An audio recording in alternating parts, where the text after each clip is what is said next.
Assalamualaikum warahmatullahi.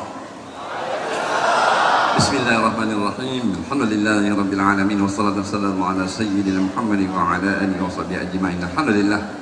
Sama-sama kita panjatkan syukur kehadirat Allah SWT dengan limpahan kurnia kita semua dapat berada dalam dewan yang begini besar dalam konsert Hanifah, iaitu sebagaimana yang kita maklum. Dan sekarang kita sudah berada di penghujung program sebagaimana yang dikehendaki, iaitu kita berada pada sesi menjawab beberapa kemusykilan yang telah kita terima. Dan malam ini bukan hijab, kita ada Bob dan Ali yang akan membacakan soalan. Mudah-mudahan kita dapat mengambil manfaat daripada jawapan-jawapan yang insya-Allah saya akan berikan. Dan tanpa membuang masa lagi, kita ada hanya masa 10 minit, boleh? 10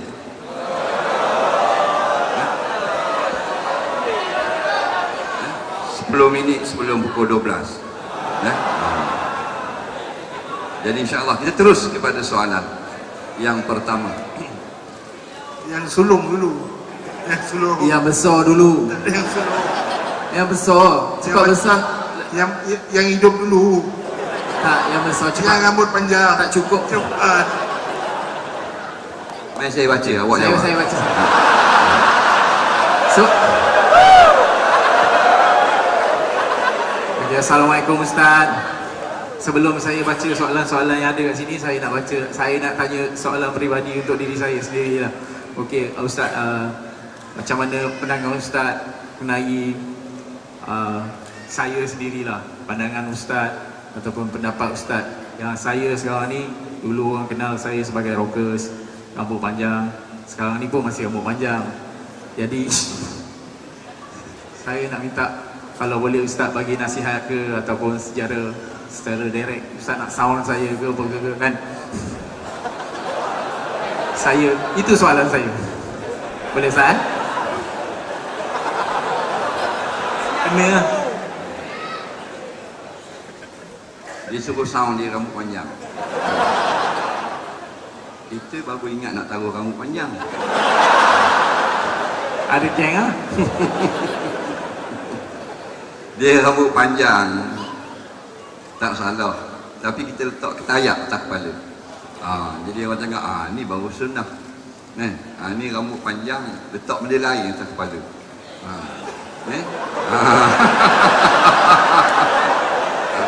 Rambut panjang pakai kopiah, pakai serban, direct.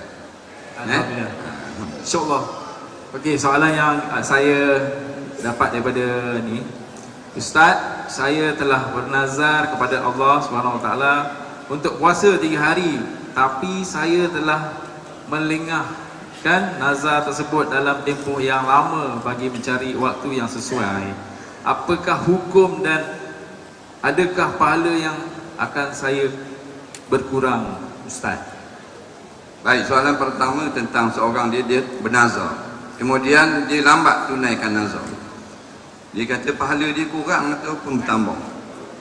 Yang pertama, kita faham dulu benda nazar. Nazar ni kita berjanji dengan sebut nazar atau sebut kerana Allah, atau kita sebut wajib atas aku akan buat benda ni pada sekian hari bulan atau sekian masa, ataupun kita sangkutkan dengan tarikh atau kejadian. Contoh, aku bernazar kalau aku pah periksa aku nak sembelih seekor lembu, ataupun aku bernazar kalau aku keluar hospital ni aku nak sedekah RM100 kepada masjid.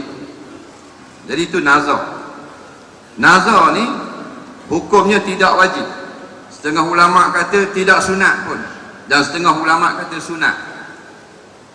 Dan kalau kita rasa hajat kita susahnya tertunai, sakit kita lambatnya baik, ataupun payah nak bertemu jodoh, maka elok juga kita bernazar.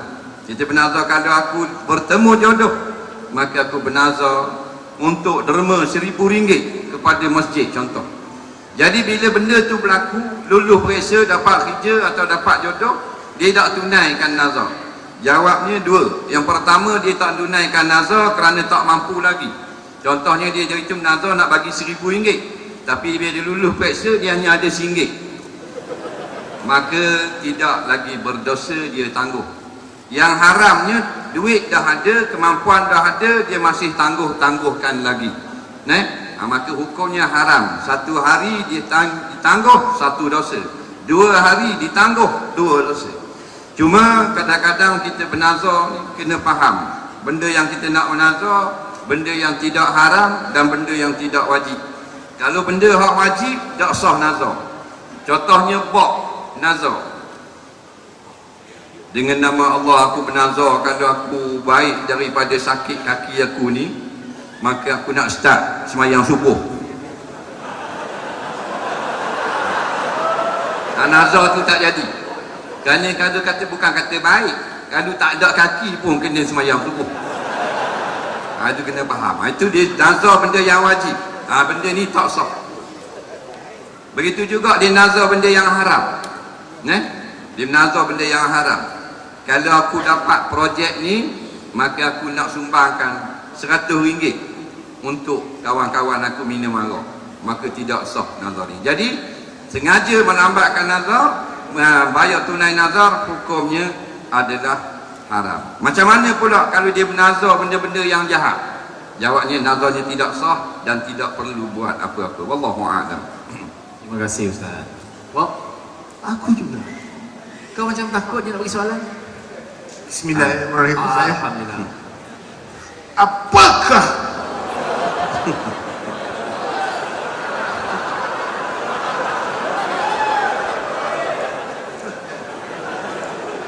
Apakah hukum terhadap penjual nasi apabila anda soal 2 kali? Contohnya, Ali dan Abu membeli nasi dan lauk yang sama, tetapi harga lain-lain. Saya tak faham Ustaz. Ustaz faham?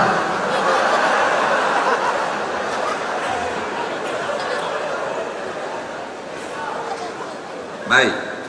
Soalan dia yang saya fahamlah. 2 orang sahabat. Seorang tu dia beli lauk kedai nasi, harga lain. Seorang lagi beli lauk, harga lain. Apakah hukumnya? Jawabnya, hukumnya tak ada apa-apa, makan kenyang.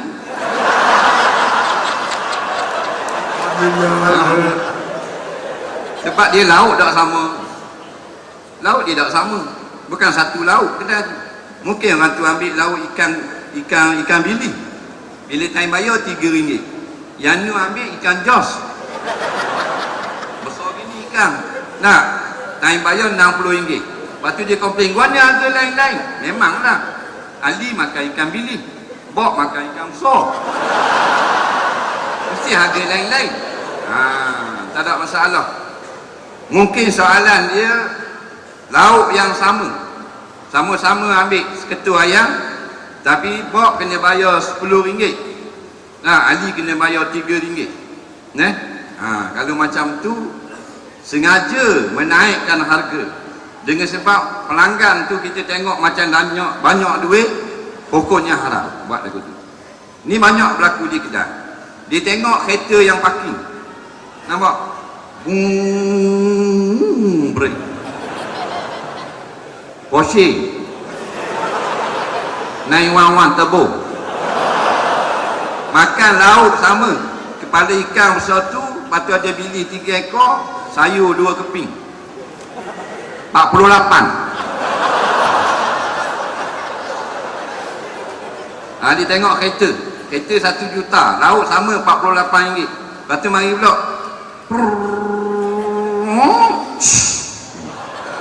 kancil tebung,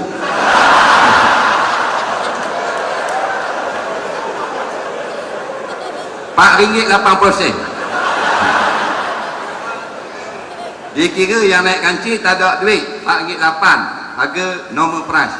yang nu naik kursi banyak duit RM48.